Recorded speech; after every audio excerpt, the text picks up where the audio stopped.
Welcome to the Brewtiful Game. As always, I am Blake here with Ferris. Hola. And Ron. Yeah. Ferris and I got to enjoy watching some Champions League games today. Enjoy? I don't know. We'll get to that in a little bit. On tonight's episode of the Brewtiful Game, we're going to recap Brighton's demolition of Manchester United yet again. I can't believe Ferris is doing this to himself right after watching the Champions League, and he gave me that headline to read. I only watched the first half today. Yeah. I didn't watch the second half. I had to work. I think the second half was more heartbreaking. Then we're going to recap. We're going to recap all the rest of the results around the Premier League Week 5 via our newish returning segment of the 2-minute drill. Dun dun dun. Which is very NFL of us, but there you go. and then we'll keep the 2 minutes of rolling with as we look ahead at the big top 4 North London derby matchup, as well as a top 6 clash between Liverpool and West Ham. Or West Ham, as they say. And all the Premier League action, once again, we're going to blow the halftime whistle once that's done, as the Commodore of the Chorizo and the Bully of the Brisket, Ron, speaks to us about beer news for all the news that's fit to drink in this edition of Ron's Beer News. And then finally, it's the champions. The champions. Give it to us, Ferris. The champions!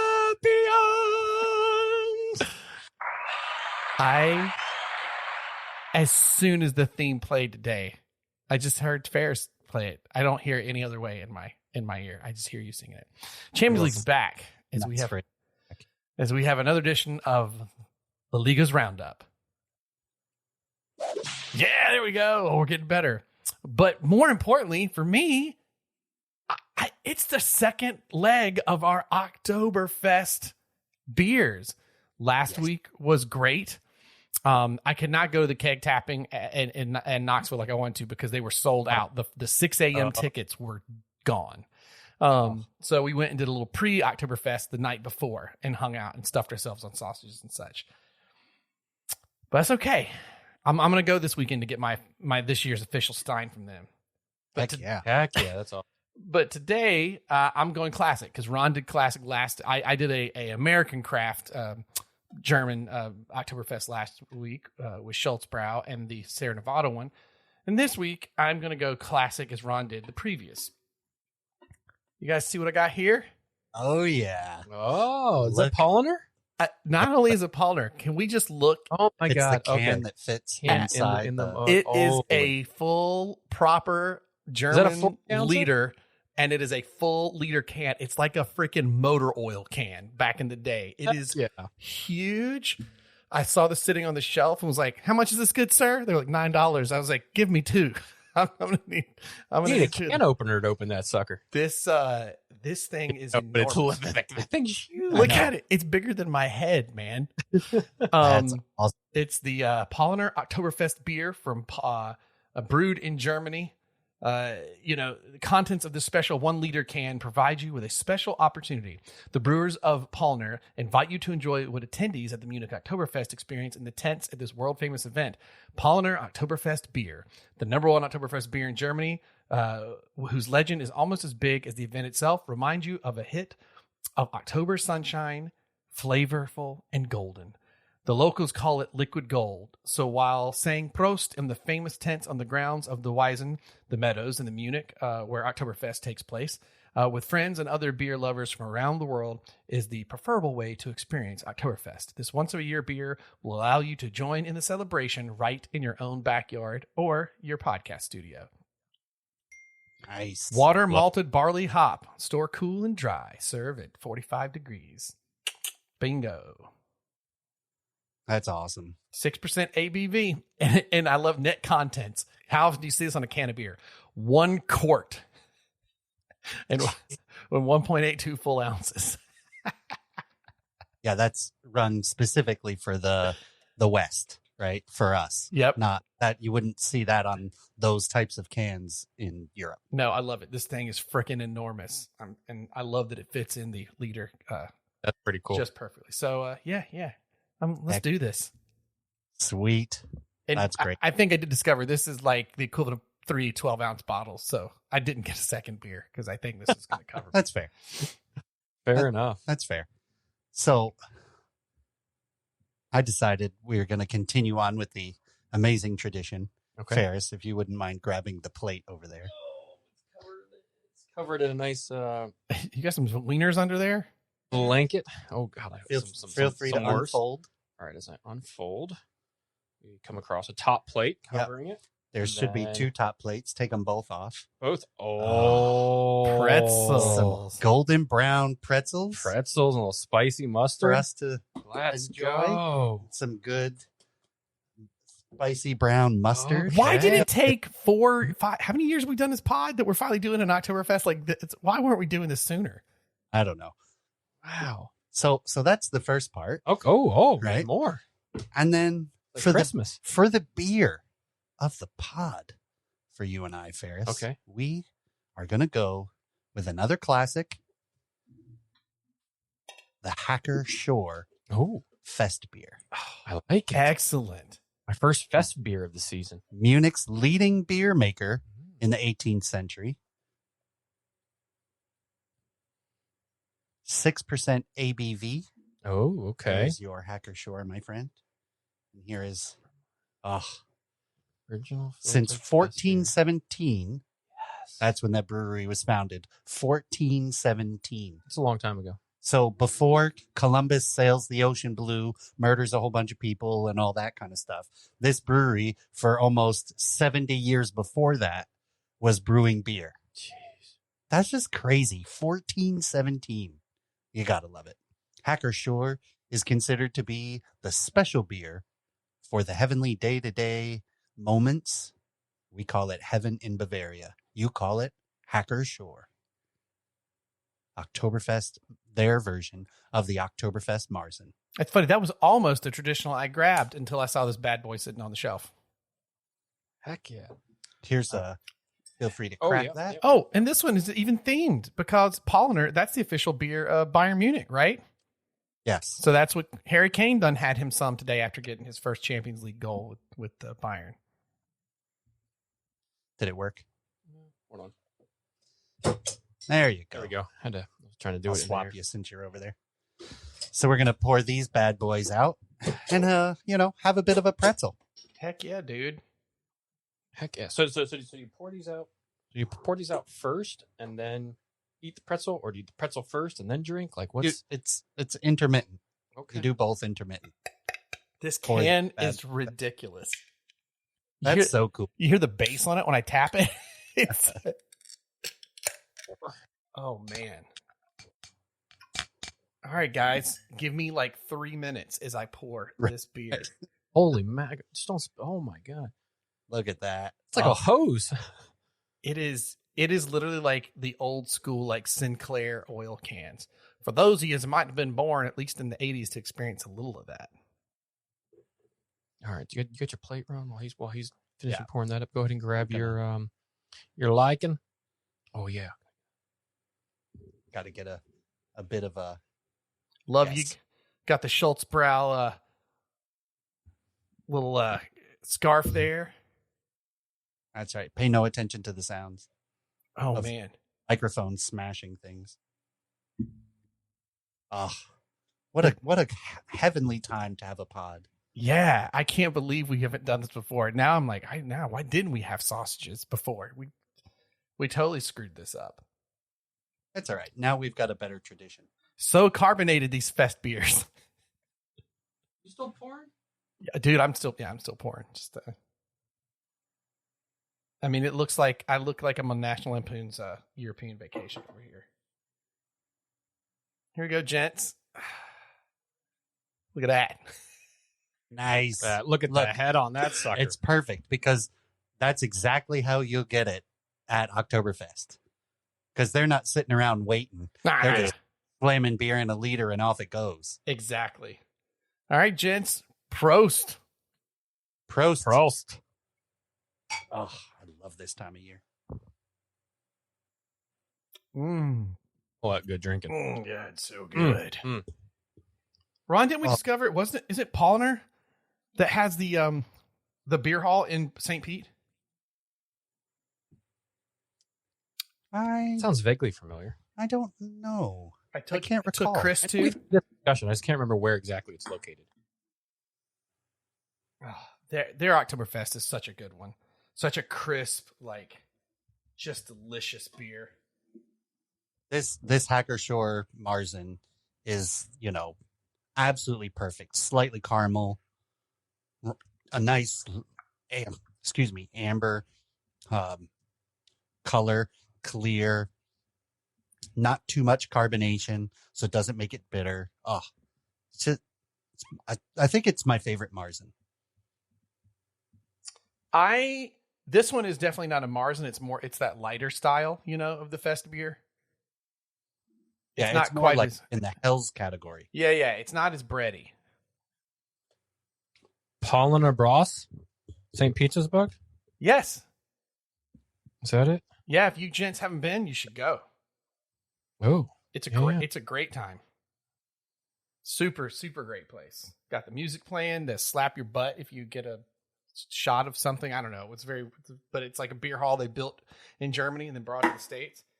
Right. Guys, this is a lot of beer. That is a lot of beer. Yes, Holy it is, mackerel. my friend. And when I was in Oktoberfest for the one day, I think between my wife and I, we had 18 liters. It's a lot of liters. I mean, you're there all day. Mm-hmm. You're just drinking. So, like, she had like 7 or 8, and then I had the rest. How many liters did you pee? Oh, who knows? That was like every 10 minutes. Oh, this just makes me so freaking happy. It's flipping delicious.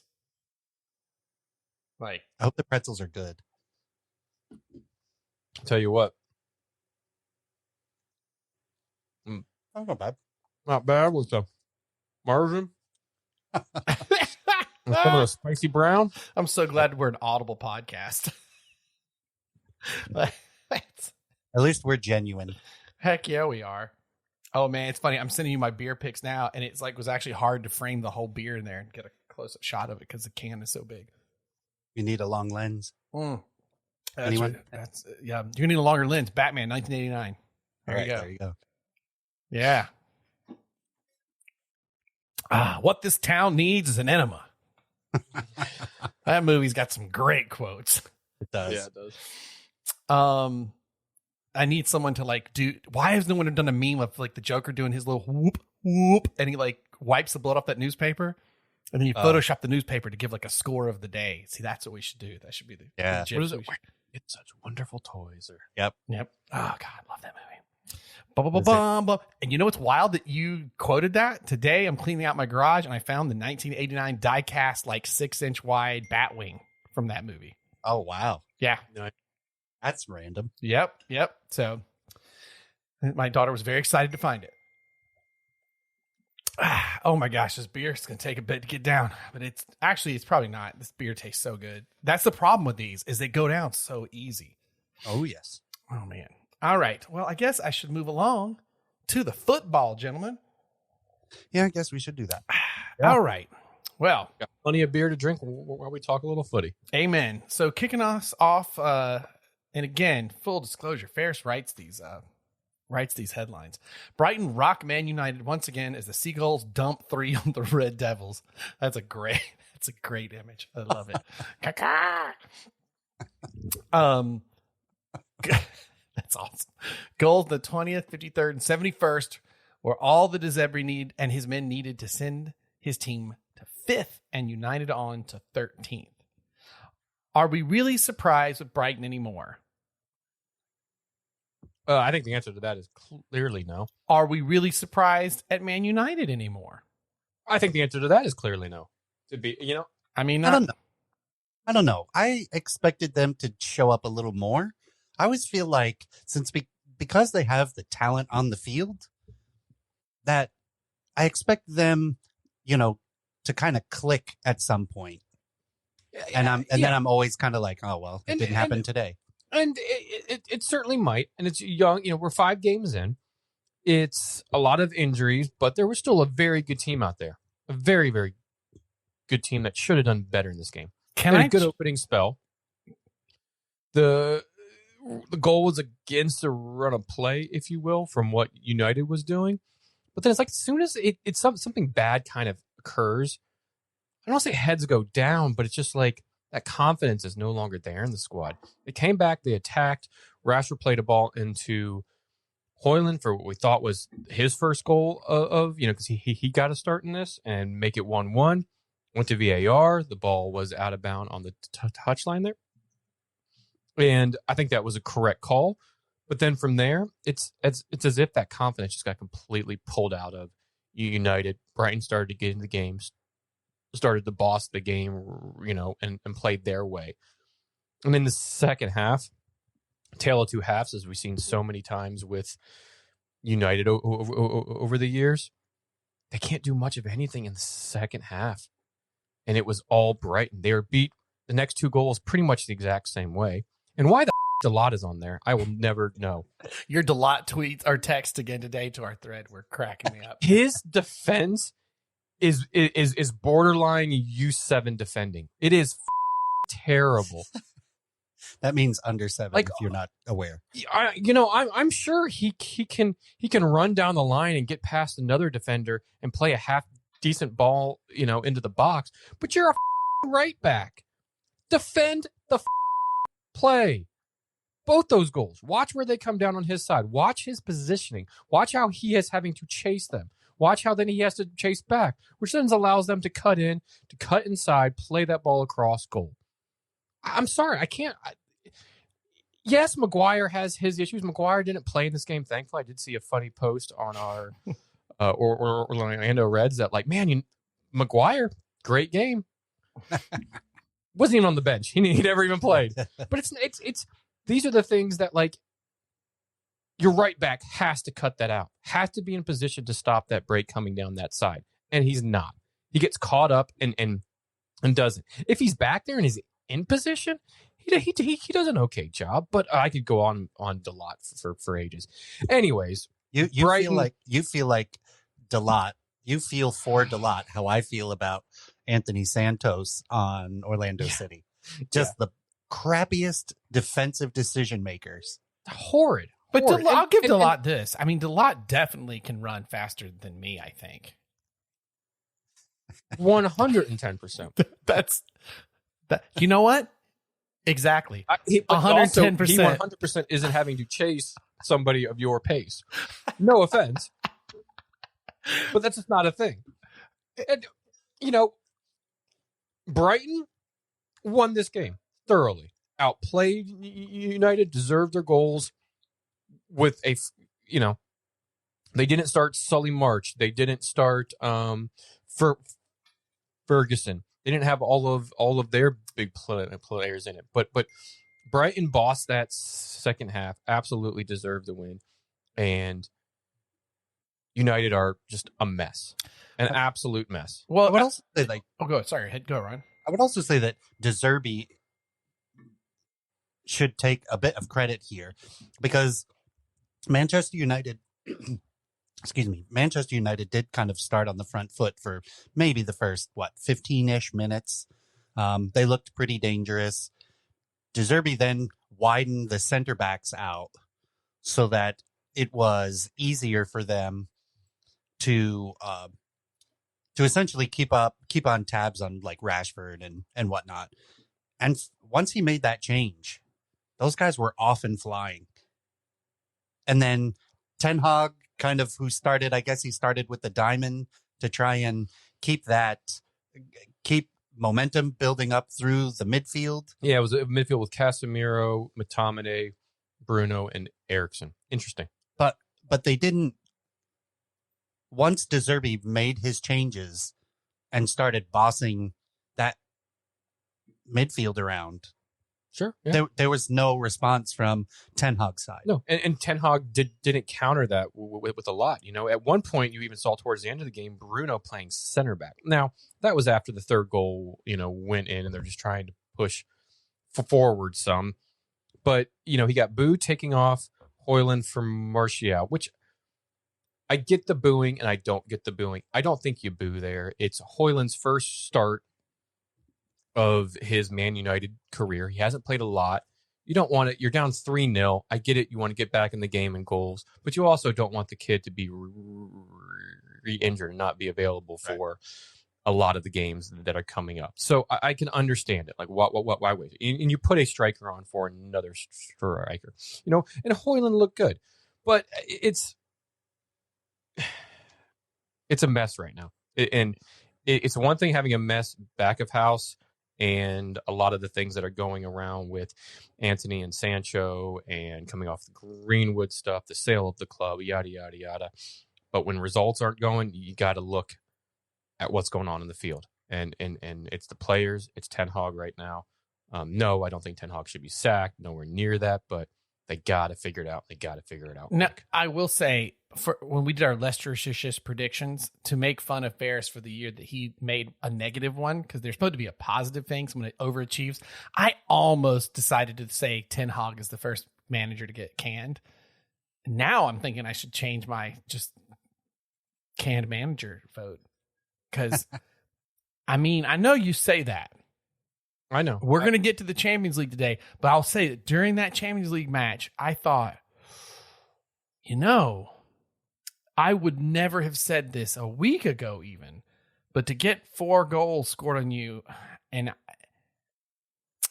I don't know, man. I do feel like I don't think he's got that.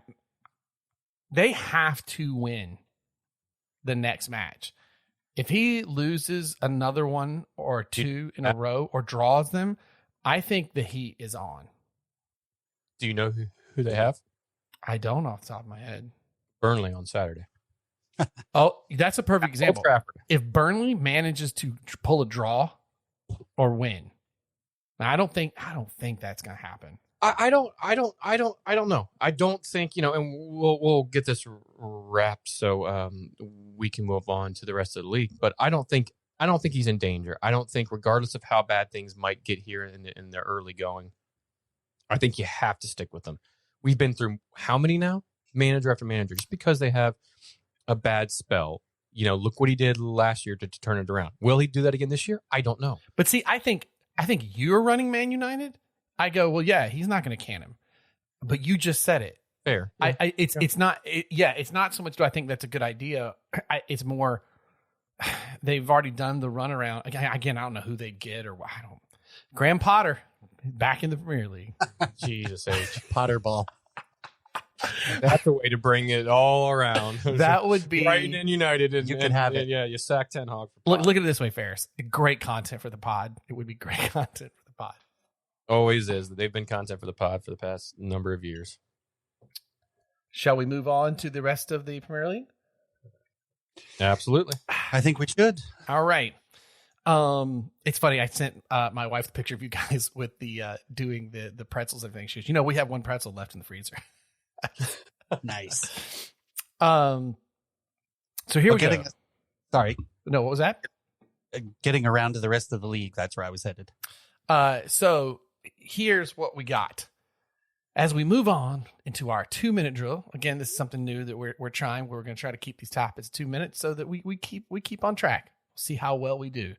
There was not much insanity, so I think we'll be okay. So first up, Ron. Liverpool come back once again. As in the second half, they put away 3 past the floundering Wolves to move into third in the table. So the real question, gentlemen, are Liverpool back to top 4? They're sitting in fourth right now, if I'm not mistaken, right? They're third right now. Third, I think, and I said it on our preview pod. I think they get back in the top 4. I put them in fourth. I think they can do it. Wolves have kind of proven to not be a good team this year. I believe they've won a game yet, but all those goals came in the second half. Klopp can certainly make halftime changes and adjust his team accordingly. Look what they did against Newcastle a few weeks back. So with the amount of firepower they have, not really playing. They start the European campaign tomorrow, but other than that, I think they can. Yeah, I would just make top 4 team right now. I would make an addendum to it. I think they're going to be good. I just think the Premier League has changed, and I don't think top 4 team is the phrase anymore. I think it's top 6. I think Obviously Man City could do its thing and run off along, but like I think that 2nd through 6th place is going to be really tight this go round. So, Absolutely. I don't agree with the 4. I think it's 6 just because I think it's going to be tight. I hope we have it come down to the last day. It'll be awesome. Would love it. Oh yeah. So quick follow-up question, because there's news running around the transfer craziness that Liverpool have agreed to terms with a person who is a replacement or a possible replacement for Salah. So are they still a top 4 team if Salah goes to Saudi Arabia in the winter transfer? It depends. If they bring in yeah, Mbappe, for instance, I think that's maybe a like for like. But no, I don't think they are. I think Salah is such a huge part of that team and what he drives. That's a bigger loss than Mane. So no, I don't think they will. I agree with Ferris. Moving on to Villa. They leave it late as between the 87th and 90th. Well, 90th plus 11 minutes. They put 3 past Crystal Palace. What a wild end to this match. To make 3 wins out of 5. 3-1 to Villa. Get well, Roy. Speedy recovery. We want to see you back on the sidelines. Yes, some sad news coming out of this before the game where Roy came ill and did not travel. I don't think it was not on the sidelines. So we definitely want to see him back. And Palace have been quite good so far this season. You thought with a goal just after half by Edouard on the road, you always wondered, could they hang on? And they left it really late. Goals in the 87th, 90th plus 8, 90th plus 11 by Villa. But Villa get the job done against a tough team and are just kind of quietly there. Have had a bit of a weird schedule so far. And they start their European campaign tomorrow too, I believe. We do have an update. It has been already reported that Roy Hodgson is going to be there for Fulham in the dugout. Awesome. Be back for the next match. Yep. I think Villa is going to be a sneaky quiet one, climbing the table, assuming that they can stay healthy and continue to win these scrappy games. They start giving them up, then watch out for the plummet. And they go away to Legia Warsaw in the Europa Conference League tomorrow. And then on Sunday morning at 9 a.m. Eastern Time, they go away to Stamford Bridge in Chelsea. Yep. Well, they're assured 3 points. Well, they're going to get leaped over when next week Nottingham Forest beats Man City. So, go, come on, Forest. We can drink, can't we? It's party time, Oktoberfest style, yeah. Second half sub, Vicinia scores 3 minutes after coming on as Fulham beat Luton Town 1-0. Gentlemen, when will Luton Town finally get a point? Oh my God, that's the worst German accent ever.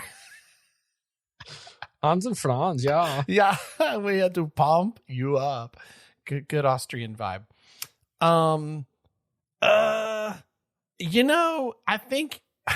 I think we're going to walk away with everyone's going to love Luton Town. And it's so cool they got in the league. They'll probably crash out, but millions of people around the world will cheer them on their final game in the Premier League when they, I don't know, either miraculously win or score their only goal of that match. I think everybody's going to love them. I don't think they're going to come out of this. But there's the parachute payment going back into the championship. But when are they going to get their first points? All right, so they have. It could be a while. They host Wolves on Saturday. That's their most likely one. And they go away to Everton, and then they have Burnley at home before they then meet Tottenham. So not a bad run coming up here for them. I think they're likely to get points out of the Burnley match. I think the Wolves will finally find the back of the net and squeak one past them. The Wolves aren't much better. Sorry, who was in between? Everton. Everton. Away to Everton. They're going to lose it to Everton. No, you know what? I'm going to come They get points against Wolves. I'm going to say points against Everton. I think Everton's dire. They all have a different one.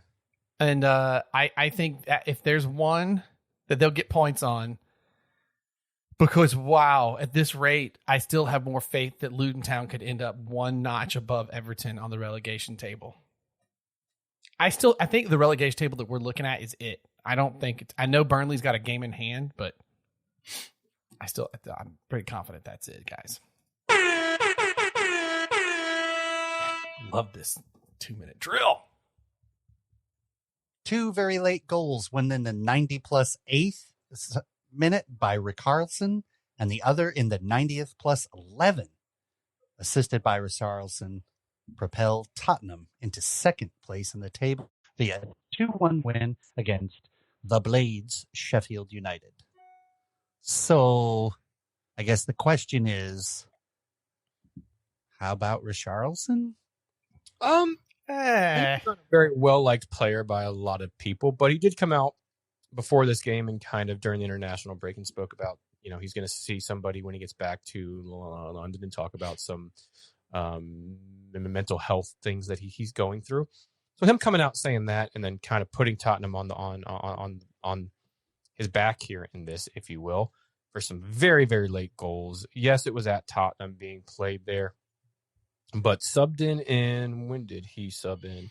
He subbed in the 80th, and that impact of goals that late. So there was originally like 9+ added on to this game. So these goals were scored within that 9+, but in the 98th and the 101st, I guess, is, he came out and really changed that game and helped Tottenham to be, to get a big win, to now go, they're what are they, 4-1-0, and puts them up for a hell of a North London derby coming up. So yeah, I think he was great in this game. Can he consistently do that is the question. That will be the question. Yeah, I think it's the consistency. And I agree with you. I mean, obviously, like, him coming out and being, honest about things is good, especially in a world where, like, dudes, especially sports stars, don't really talk about, like, mental health. But I just don't. I mean, I would have to be proven wrong because just consistency's not been the thing with him. So I think we're all on the same page on that. Yeah. Boom. Manchester City put 3 unanswered past West Ham as City thoroughly answered the Hammers' 1 goal in the 36th minute at London Stadium. 3-1 to City.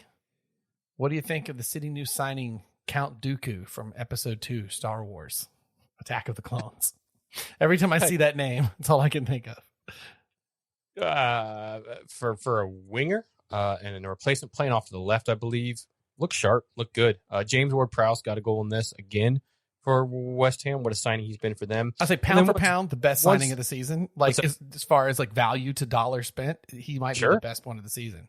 Sure, Absolutely. Brings a lot of goal prowess and just veteran leadership to that team. A more skillful Mark Noble, if you will, who was a long-time player for them. Much more skillful in front of goal than obviously with his free kicks. But once City got that goal, you just kind of knew they were going to just push ahead. Even on the road, Silva got one, Holland got one, of course, and they just did City things and won the game. City are that this year, it's interesting. City tend to concede first. Mm-hmm. And give us all hope. Yeah, false hope, right? What do they say in the TV show Wrexham? It's the hope that kills you, right? Yep. And then City come back in the second half, full thrusters, and they just steamroll over teams. Dooku looks really sharp. He's got a lot of quick, technical footwork that helps him just skip past defenders. And it's very slick. It's not, how Ronaldo does it to like show off before he's going to do something? Ronaldo, no. Yeah.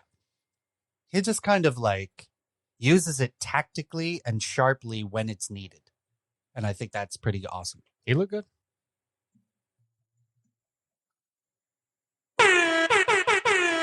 There it is. Do I do the Austrian accent again? Yeah, it's up to you. Newcastle returned to winning ways courtesy of a 64th minute penalty converted by Callum Wilson as they beat Brentford 1-0 at St. James Park. Gentlemen, with losses to City, Liverpool, and Brighton, are Newcastle going to make it 2-0 this week against AC Milan in the Champions League? I don't know. There's a consistency is something we've already mentioned with a couple of these. I don't know, man. Newcastle is good. I mean, look, I won't be excited when Arsenal has to play them. But they're one of those teams on any given day they can beat anybody, and on any given day that could be Luton Town's point. You know, like I don't know. Yeah, I agree with you. You know, the loss to City, okay, you can chalk that one up. Loss to Liverpool, they really shouldn't have lost that one, right? They just capitulated in the second half. And the loss to Brighton's putting some on teams right now. But so they capitulated to that as losses, but the way that Liverpool won does leave a sour taste in your mouth. And since then, it's been kind of rocky sailing a bit. Yeah, I think it's a big game for them as far as morale goes. Is that a home game for them? The which? The the one that was on Tuesday in the Champions League? Yeah. Or was that? Yeah, that was at the San Siro. So can't wait to see an actual game in St. James Park back there. But we'll go over that result here in a bit. Callum buried the pen. He's pretty automatic from the spot there. Had a shot for one earlier in the game. Didn't quite go his way as he fouled the keeper. But they did what they had to at home, and they got some much-needed points as those were the last 3 losses in a row for them. So, all in all, good for Newcastle. I love when Ron's got nothing to add. He just hits the button. Hey, I mean, we're all pretty much on the same page. Yep. So, with pretty much the entire first team injured, 14 different players. But you have 20 teams. But go ahead. Chelsea, Connor Gallen. With pretty much the entire first team injured for Chelsea, Conor Gallagher captains Chelsea to a 0-0 result on the South Coast against Bournemouth. So, Chelsea? I mean, and that's a Bournemouth team that I think any other year is fighting relegation, but I think because of who's below them, they might be okay. This is kind of like the Man United match in the sense that I really thought Chelsea's going to come out swinging on this one because there's a lot of crap that they're getting in the news and everything else. And you kind of feel like it's time for them to be like, okay, we're going to shut everybody up because they should be able to steamroll Bournemouth. And then it just didn't. I mean, this was kind of flashbacks to Potterball last year. They have most of the possession, but they can't really do anything with it. They hit the post once, hit the woodwork once. And other than Sterling this entire season so far, there's no one. Enzo Fernandez looks a bit bright, but past that, Nicholas Jackson really had an off game on this one. But I mean, some of the people came on as subs or were on the bench, and I had to go to Wikipedia and look up who some of these people were because I have no idea who. Well, you had Cole Palmer that came on.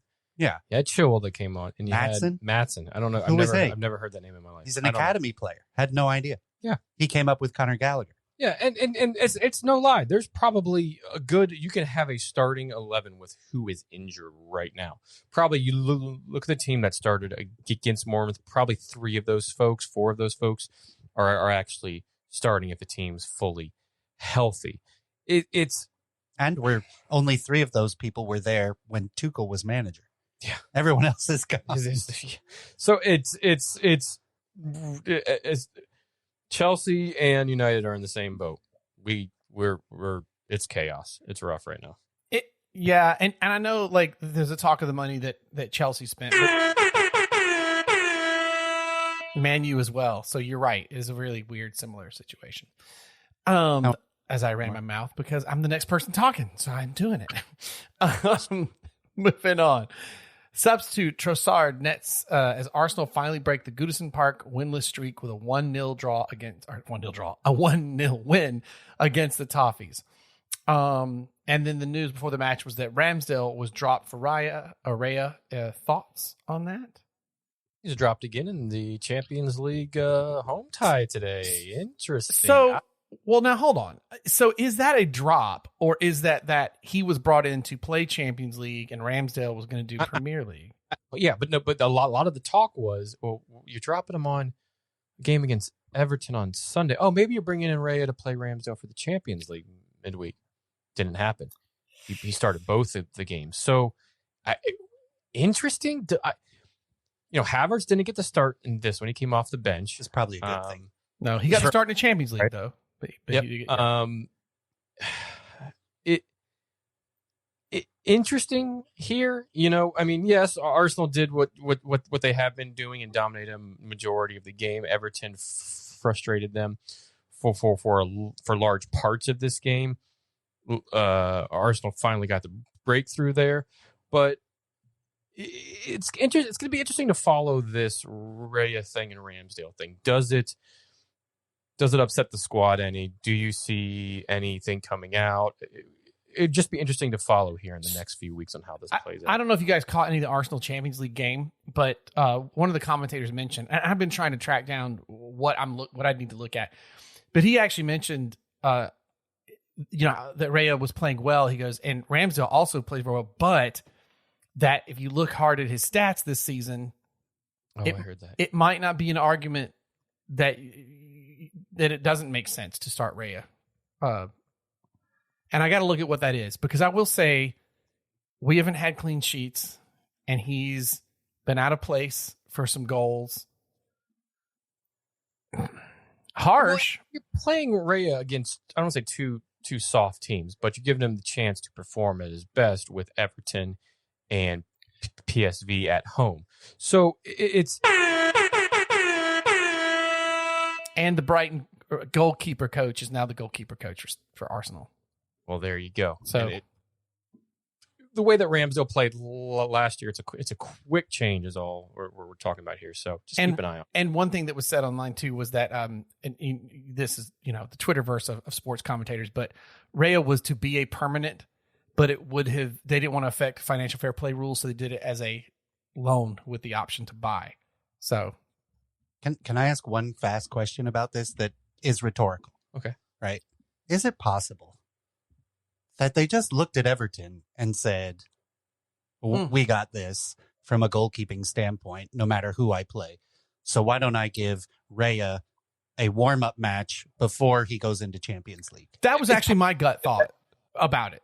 That's why it's going to be interesting. Yeah. But with Arsenal's lack of winning at Everton in the past 5 or 6 games, it's not quite as easy as it seemed. This season. Yeah, but talking to Phil, he was talking pretty high and mighty when we went to the Orlando City game on Saturday night, which was a fantastic game, by the way.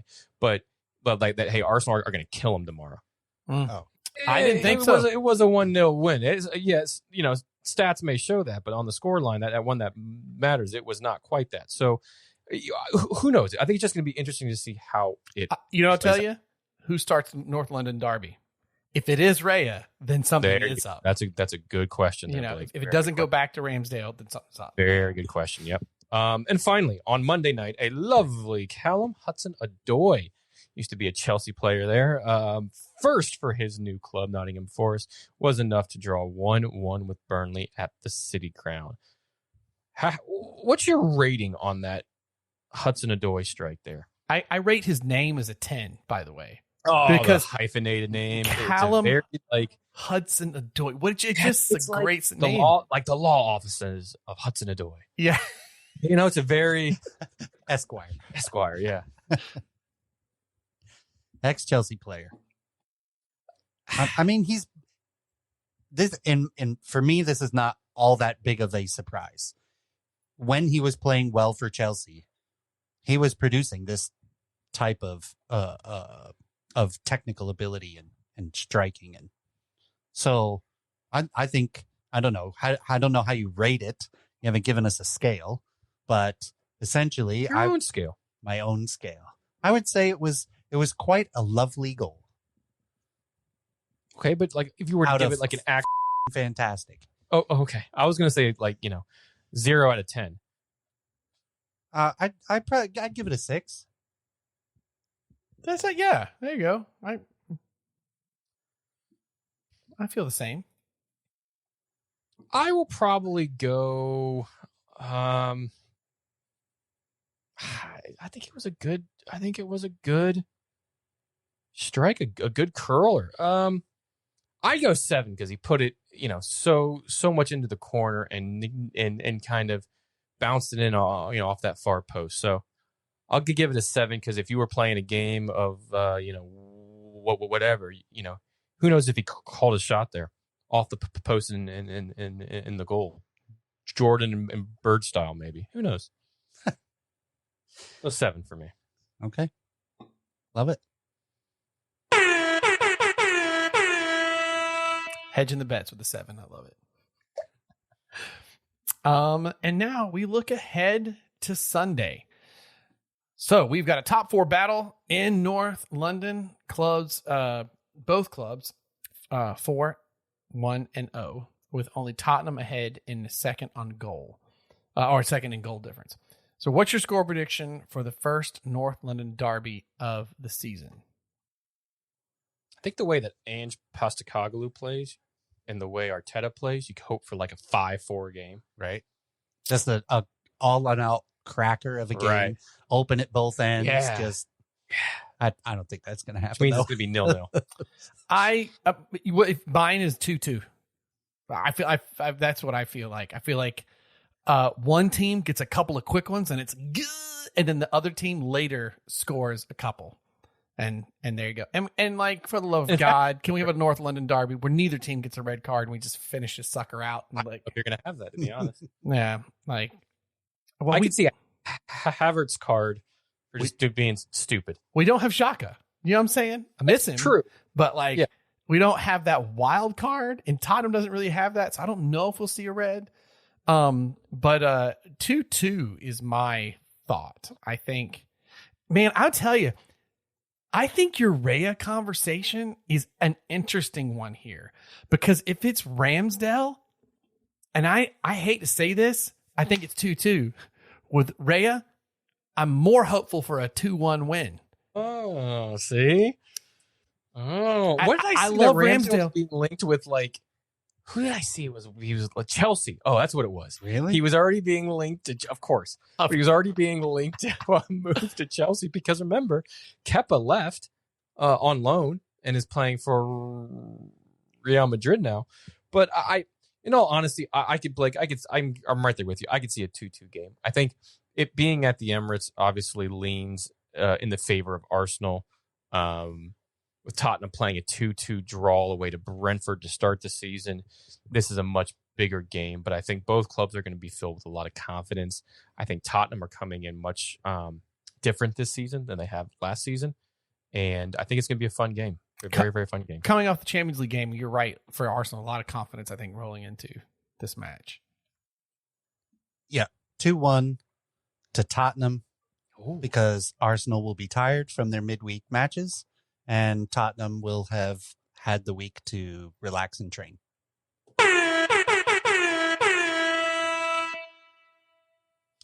At the same time, though, you have the battle for the top 6 to put in your picture, and picture as West Ham travel to Anfield.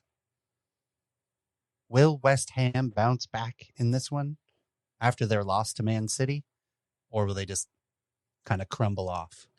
For the other thing, whatever happened to picture and picture on your TV? It's now more like TV and iPad, right? Yeah. It's not so much. You don't have the old school picture in picture. Anyways, played at Anfield. I think West Ham are going to trouble Liverpool here, and I could see a 2-1 West Ham, or I could see a 2-2 with it just being at Anfield. So I don't know where to go with each of these, because both clubs are all 4 of these teams are very interesting this year. With Arsenal coming off a second place. Some interesting moves. Haven't looked particularly the same way that they were on fire so much of last season are. Tottenham surprising the hell out of the league, with Ange Postecoglou.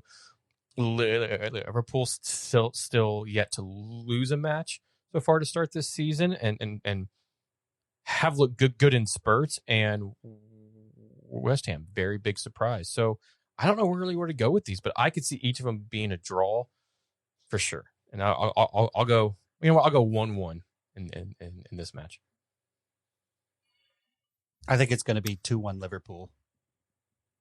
I think West Ham tends to carry their confidence or lack of confidence into matches longer than maybe other teams do. I think this is the moment where Liverpool says that we are coming after and chasing Man City, and they win 3-1. Ooh, big shout. Okay. 3-1. And these big games, and they do well, I think it keeps Salah from signing with anybody in January, and he finishes out the season. The only negative here is that one of these games isn't at 9 a.m. and the other one's at 11:30 a.m. They're both at 9 a.m. Eastern time. Yeah. That's what Goal Rush is for, baby. Mm-hmm. Fair point. All right, that gets us out of our 2-minute drill, which is still a weird name for that's such an American football thing. We got to figure that out. Hey, you think of something else? I'm working on it. I'm not saying I have anything better. Los minutos drilloso, or whatever the Spanish word is. I put it into Google Translate and just didn't have a good ring to it. So gotcha. All right, that's 2-minute drill, sponsored by Coors, right? Isn't that like a very? We'll figure out how to say it in German, so you always have to do your German accent every pod. Well, that's what. Please don't. Well, let's blow the halftime whistle. Spy. No. Spy. The spy drill. Let's just move on, shall we? We lost all of Germany now. They're not going to listen to the pod anymore. It's time to get over to the purveyor of the pork loin, Mr. Ron, for all the news that's fit to drink. For your beer news. Yeah. Well, the beer news for this week is obviously has to be Oktoberfest related. Of course. Right. And is this time of year in America, we're drinking pumpkin beer and pumpkin spice. Insert the name of your favorite beverage there. And our food nowadays. Yeah. The new cold pumpkin spice chai tea at Starbucks. Super good. Wait. What a basic. Thank you. I love it. So we're going to talk about the actual Oktoberfest. Gentlemen, how many breweries are allowed to sell their beer at the actual Oktoberfest in Munich? Didn't you ask us this last year? I'm asking for a number. 6. 4.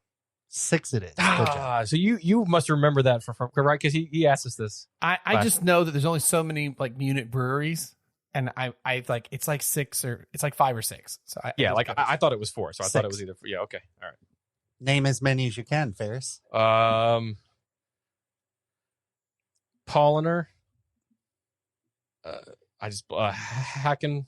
The one that we have, Hackershore. Blake has Polliner. What the hell did we have last week? God, my memory's such. I'm missing some big ones here. You are. And I'm gonna be like, oh, I knew it. I just completely blanked. I don't know. Go ahead. all right. So It's only 2. That's where you're capitulating. Yeah, Okay. I know. There's others. I can't picture it. Hoffenbrau. No such thing. Oh damn! What's the Blake? it would be Hofbrau, Hofbrau? That's okay. Hofbrau. I got to give you that one. That was Hackenshore, Polliner, Weinsthofen. I pronounce that poorly, but they're the oldest one. Yeah. Weinsthofer. Not true. Are they not? They're not Munich? They're No, they're- Bavarian.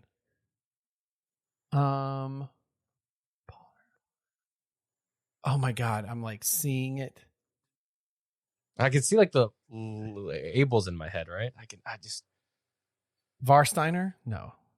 Nope. St. Pauli girl. Do you guys remember that beer? Oh, yes. That's going to make me bonkers because as soon as you say it, I'll capitulate at 3. I know. Go ahead. We'll stop at 3. Okay.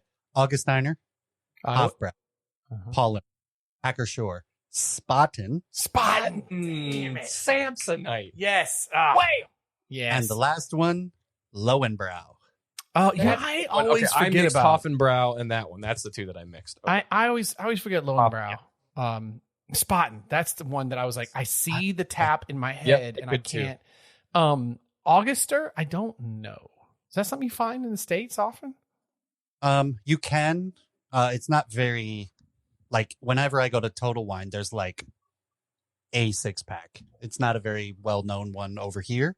That brewery is founded in 1328 by monks of the Augustiner Order and is the oldest Munich brewery still in operation. The Fest beer is 6.2 ABV, and it's the only brewery in all of Germany to still use a Hirschen, which is a 200-liter wooden barrel to age and store the beer.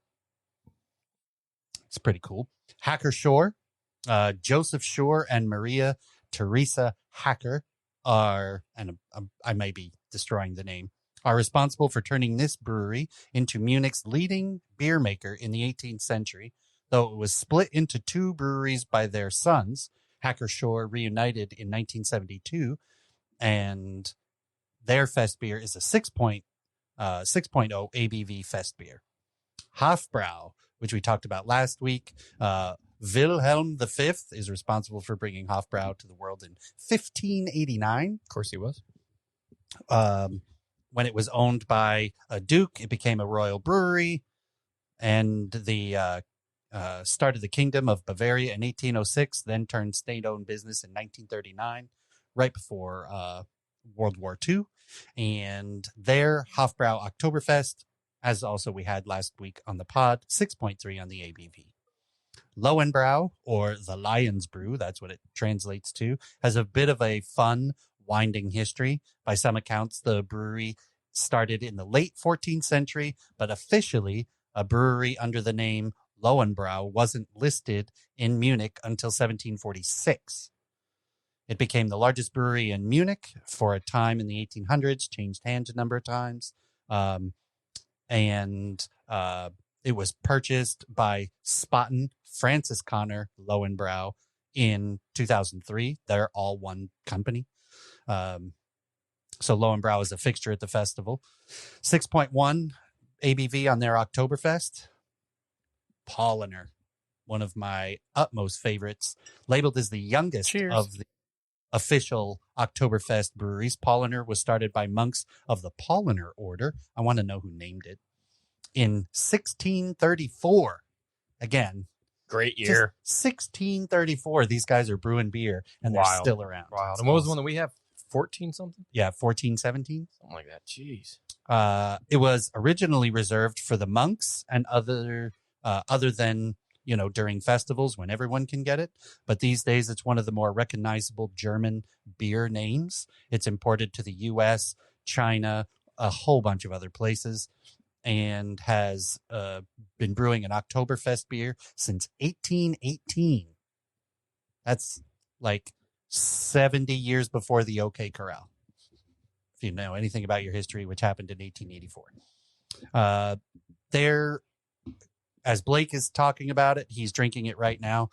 It's a mix of a golden lager and a light pilsner. 6.0 on the ABVs. The only bad thing about it is it's not all year round because it's so good. Yeah.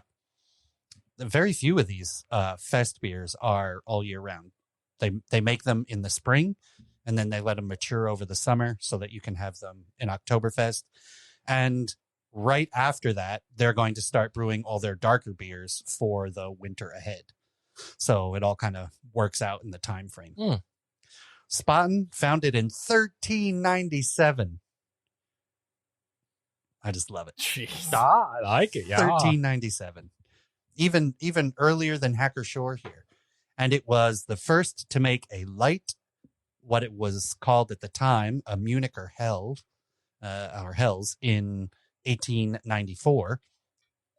It was purchased by InBev in 2003, and the mayor of Munich kicks off Oktoberfest with the first tap of a Spaten keg every year, starting the flow of a 5.9 ABV beer, and to kick off the old Oktoberfest. Love it. Gentlemen, always a pleasure. Prost. Prost. I love celebrating me some Oktoberfest. Ah, this is great. Ooh, blow us that whistle. Let's get us back to Ferris and the La Liga's roundup. It's the champions. Love it. The champions. Match night. Champions League is back. All right, so let's review the action for the past 2 days as we are recording on Wednesday the 20th in the evening here on the East Coast in Florida on what is a rainy night. But nonetheless, let's start with Tuesday's results. And aforementioned Newcastle, they did not win, but they drew with Milan in Milan. Good result from them, all things considered, on the road in what is proverbially the group of death. Probably one of the best 0-0 draws I've watched in a long time. Yeah, absolutely. It was fun. RB Leipzig 3-1 over Young Boys. Expected result. Feyenoord said, hey, Celtic, you just advanced through like playoff games to get in, but we're going to beat you 2-0. Lazio and Madrid 1-1. Did you guys see that one goal very late in the 94th minute by number 94, who was born in 1994, the goalkeeper for Lazio scored that one. Very, very cool. His celebration was hilarious. He's just running around the field, kind of straight-faced, like, it's cool, done it before. It's okay. It's okay. I've been there. You know. Then PSG, 2-0 winners in Paris over Dortmund. Paris, I believe, plays Newcastle next, and Dortmund play Milan. So Dortmund kind of rolled over. A bit. In Paris, in the second half, I believe both of these goals were two. PSG has some firepower. Yes, no Neymar. Yes, no Messi. But Koulibaly's playing with form now, and they have some talent with who's the Barcelona winger that's now playing for him? Dembele? No, not Dembele. Anyways, they still have some speed up front. Man City 3-1 winners over Who is that again? Cervina Zvezda. There you Probably go. the best that I can go. Not terrible. But yeah, 3-1 over them, doing very City-esque thing. I believe two goals by Alvarez and then one by Rodri. But just like Ron said, they scored first against Man City. Yep. Yeah. But yeah, just like what Man City. I mean, who was it? West Ham scored first against Man City in their game. Yeah. That's what I was saying earlier. Yep. They're just not they're conceding a lot first. It's like the matches are too easy. They have to let everybody get a goal up and then come back. Right. I tell you what, Ron, he was not enjoying his time with you all when he played for Chelsea, but Joao Felix is really enjoying his time in Barcelona right now, as he got himself a brace against Antwerp. Lewandowski got one. Gavi got one. 5-0 winners over Antwerp. And FC Porto, who always seem to be just a pain to play against in the Champions League, 3-1 winners over Shakhtar Donetsk. Shakhtar's still rolling in that Mudryk money. It's all right. Yeah, right. Money drunk. That takes us to Wednesday. Today, the early games being Galatasaray and Copenhagen, 2-2 in that one. Real Madrid against Union Berlin. And gentlemen, have you seen Union Berlin's Champions League kits? Beautiful. Black and gold. Absolutely stunning. Yep. Wonderful, wonderful kits. A Jude Bellingham goal in the 90+4, so left it late as they were playing first-timers in their Union Berlin. That was an incredible match. And it's through our text group. Friend of the pod, Phil, and I were kind of going back and forth. We actually I expected Madrid to win, And I wasn't really rooting for Union Berlin until like the 85th minute when I was like, they might just hold them off. They might get it off. Yeah. The big match of the day, Bayern and Man United. Bayern 4, Man United 3. Game wasn't quite that close when it came down to a better second half from United. Hell of a goalie gaff by Onana. We'll get to that game more here in a bit. Sevilla 1-1 with Lens in France. Arsenal at home at the Emirates 4-0 with PSV returning to the Champions League in style since 2017 or something like that. 16. Yeah, there you go. Right. So like immense amount of days, but I think you had all of them score, right? You had Saka, Odegaard, Jesus, and Trossard. Bench. Raya might have even scored one. It's true. I think Ramsdale scored one off the bench. There was all sorts of goals going in. Jesus almost had a couple. I mean, it was a lot of people scoring. Napoli 2-1 winners over Braga. Real Sociedad and Inter 1-1, and Salzburg beating Benfica at Benfica. A little bit interesting there. So that is your match. Well, then there was a red card against Benfica in that game. So that is to be said as well. But that is your. There was a bunch of red cards. Wasn't there 3 red cards today? There might have been, but that is your match day 1 results. What are your overall thoughts with this? The Champions League. I think a lot of the folks you'd think will win won. I don't think there were any crazy surprises. I was a little nervous, to be honest, about Arsenal just because they hadn't been in it in a while, and Arsenal hasn't looked as they've won, but not look they're clicking like they did last year. And they sure looked good in this match today. Like they looked like last year. So I was pleasantly surprised. And I thought they were going to lose. I just didn't think they were going to win like this. Yeah, I think you're right. For the most part, no results really surprised me. The Barcelona 5-0 over Antwerp kind of surprised me, if I'm being honest. The Sevilla 1-1 with Lens. If Sevilla, kind of vets of this tournament, if you will, and Lens hasn't been in it in a while. And then, that Salzburg 2-0 over Benfica in there. I know that red card played into it. One thing I'll say about the United and Bayern match, I only got to watch the first half, watch that goalie gaff by Onana, as I had said, and then a second goal, not his fault. Guess whose fault it was, in my opinion? The lots. What a waste of defensive space out there on the damn pitch. God, don't get me going. Woo, Lord, it's Oktoberfest. Don't get me going with that one. I will say I know there was some goals. I know Højlund got his first. I got to go back and watch the highlights of that. Not a surprising result. It's actually closer than I thought it was going to be, if I'm being honest. And certainly that 2-0 in the first half, but only was in about score. Par for the course. Correct. Right? Correct. The Casemiro brace at the, dying whispers of stoppage time make this seem a lot closer than it really was. Absolutely. I will say Andre Onana came out front, actually put himself in front of the camera, wanted to have an interview and raised his hand and said, he let the team down. He is quoted in post match of saying, "I'm the one who let the team down. It's because of me. We didn't win this game. I have to earn for it." He's been a topic of conversation with his style of play coming in after De Gea, how he kind of really commands that back and has so much confidence and almost plays with a bit of arrogance in that role. But that first goal absolutely should have been a routine save from him. Again, you led in that first goal. How many times had United done that?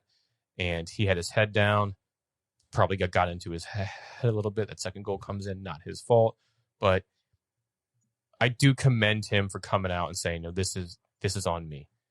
That result could have been different had that first goal not been my fault. So we'll see how they do. But all in all, it's been some fun games. Some fun games. Kane got a pen in this game. Gnabry got one. Yeah. I'm slightly Bellingham confused. scoring for Madrid. What a fire start he's had to his career. I'm slightly confused on the Manchester United goalkeeper deal. right? Like one of the reasons that was splashed about for getting rid of De Gea was that Ten Hag wants to play out of the back more, and Onana allegedly plays better with his feet and makes better decisions, but they don't ever seem to really play out of the back very much. So I'm kind of curious what the point of chopping that. I'm sure there was more to the De Gea thing, but one of the largest reasons I saw was De Gea is not good at playing out of the back, so we get this guy. Yeah, sure. And then we don't do that. I think Onana is. He's been put in some bad spots. He's made some mistakes early on. De Gea, when he first started under Sir Alex, not the best. He was very shaky at start. Grew into the role. Obviously, was with United for 10 plus years. Very good. I think it's part of Ten Hag wanting his own players in there. A lot of controversy, or not controversy. Sorry. A lot of storylines last year revolved around De Gea kind of making similar mistakes as Onana made today in that, and never really getting to that end result on agreeing to a new contract. I think United probably didn't play that overly well. Could have played that a little bit better. For De Gea, it's not that they just didn't renew his contract, so therefore he's out of contract. He's free agent. De Gea is still a free agent to this day. So that has to tell you a little bit something too, right? How quickly are you picked up by a club like Madrid or somebody that needed a goalie? So we'll see. I don't think Onana's been terrible. I don't think he's been great. I don't think he's been the problem. No, I was just asking a kind of a basic question about the tactics that allegedly Ten Hag was going after, and then kind of seemingly about faced on. You do see him hanging onto the ball more. You do see him playing with the ball at his feet. Yes, much more than De Gea. So I think that, do we have the center backs to necessarily play out of the back? How high does he play balls to Dalot and to Reguilon and those type of players? I guess we'll see over the course of 38 games and plus. So far, none of what United's done has really impressed that much. Yeah. Højlund about the only bright spot that we've seen so far, but we'll see. For me, I think the kind of surprises, if I want to call it that, Newcastle playing really well against some top European team. In Milan, too. With Zlatan there, by the way. Yeah. Which was awesome. And Zlatan offered to get back into the side to play against Newcastle, which I thought was pretty hilarious. And then I was really impressed with Union Berlin's spirit, holding off Real Madrid until Real Madrid does what Real Madrid does in the very end, is able to clean one up. Mm-hmm. So no, I didn't think there were any surprises, but I was really happy to see that Newcastle and teams like Union Berlin were, really pushing. Well, with any luck, maybe we have a fun Champions League and somebody different is crowned. Please don't be Man City again. We already figure you're probably going to win the Premier League again and break a record, though we don't need you to get a Champions League again. Oh God, if they get the treble again, my heart just hurt. My soul just hurt thinking about it. I think all of ours do. Oh my God, Ferris could pull for like Liverpool for the first time ever. So here's what I think should happen. If Man City win the treble again, some of that gigantic money that they have should be pushed over across the sea so that their sister team, NYC FC, can get a real damn stadium. Amen to that. Yeah, they beat City tonight, but we're playing on a baseball field, for Christ's sakes. Like, what the is the MLS doing? You bend rules for them. You bend rules for Inter Miami. All just because they have some cash and you allow them. They're still. We're almost 10 years in, 8 years in. Crazy because MLS was 2014 and they came in the same year that we 15. Did. Yeah, and they still don't have a stadium. Them. I'm done. I love it when Ferris gets. Sorry, going. Blake. It's okay. I'm over here furiously trying to write down the bleep sheet between you guys being I'm sorry. annoyed about that. Yeah, bleeps went up this year, didn't they? Yeah. But I'll never forget the day I said that, guys. We were blowing the bleep budget. Ferris literally thought that like I paid to have bleeps edited. I'll never forget that. It's quite adorable. And that is your Belega's Roundup. All right, gentlemen. That's a pretty good one. So let's do our Beers the Pod. I did one of the official Oktoberfest beers. I had Polliner's Munich Oktoberfest. And if you can find it, it is the 1 quart and 1.82 full ounces. So the liter can of Polliner Oktoberfest beer. You might, now that Oktoberfest is already open, you may find a discount. It was only like $9 for big old liter Stein or liter glass Stein and this can of beer. Fantastic. You'll pay that at the bar. Yeah, easy. Ferris and I did the Hacker Shore Oktoberfest Marzen. They've been brewing it since 1417. 6.4 on the old ABVs. Damn good. Quite a tasty beer. Love it. Love we went traditional. All right, folks. You know how to help us out. Tell folks about the show. Leave us a review if you do. Give us a screen grab of it and let us know. Send it via X DM. God, I still can't. Twitter, now known as X. We'll call it that. It's a small fee for nowadays. You see that report? Oh, really? Yeah. Oh, Yeah. I know. Delete. Exactly. yeah, we're done off there if we are. It's funny. I keep tracking the other ones like Mastodon and Blue Sky to be like, where is the football talk going to happen at? Whenever enough jump one direction, like, okay, there we go. That's where we're going to go. They'll follow porn. We're Just on, like everything. Yeah, we're on Right? Facebook, but that's like for now old people. Apparently, I was told. So. Right. Made me feel bad. It still works. It still works. But yeah, leave us a review. Let us know. We'll get you like a koozie, sticker, or magnet, something out to you in the mail. And now it is time for Ferris's Zlatan quote. Who doesn't like fireworks at Oktoberfest? I know I do. Referring to Mario Balotelli unleashing a firework ahead of the Manchester Derby, Zlatan is quoted as saying, "I like fireworks too, but I set them off in gardens or kebab stands. I never set fire to my own house." Perfect. Ron, because my brain's pouring out of my ears, you did your beer, the pod too, right? Yeah. Okay.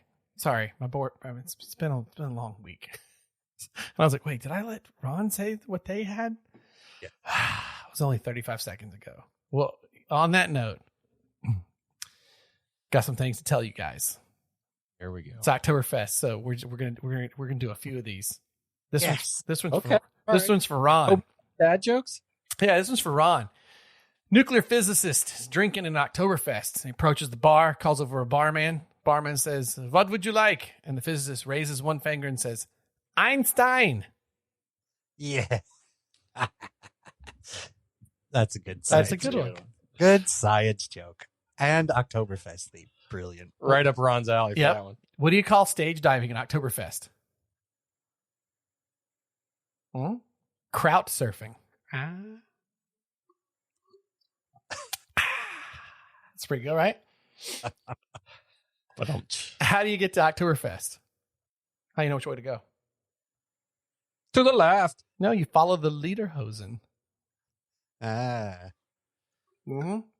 Yeah. All right, last one. A few Americans, they got sick, couldn't hold their liquor in Germany. One said to the other man, Oktoberfest really brought out the Wurst in us. Who doesn't love a good worst joke? Brought out the Wurst in us. Brought. No, yeah. Got you. Yep. Yeah. Yep. We Brats and worst. Yeah. Yep, There we you got go. All right. Oh, those are some good, terrible ones. All right, gents. Prost. Love the beer. Prost. Shares the game. The Brewtiful Game.